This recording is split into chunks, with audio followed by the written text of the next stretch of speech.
ত্রয়োদশ জাতীয় সংসদ নির্বাচনে ভোট প্রদান করতে Gulshan model high school and কলেজে এই মুহূর্তে এসেছেন অন্তর্বর্তীকালীন প্রধান উপদেষ্টা ডক্টর মোহাম্মদ ইউনূস।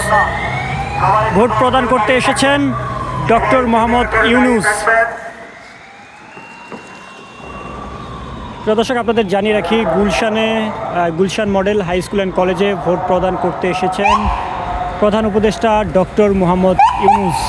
সেই চিত্র আপনাদের দেখানোর চেষ্টা করছি।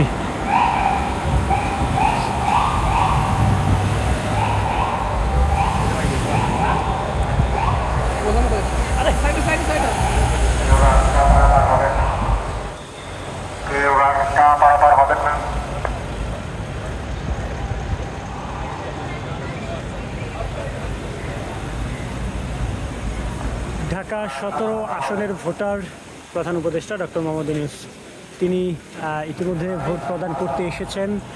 আর সাথে আইনশৃঙ্খলা রক্ষাকারী বাহিনীর কঠোর নিরাপত্তা আমরা লক্ষ্য করছি।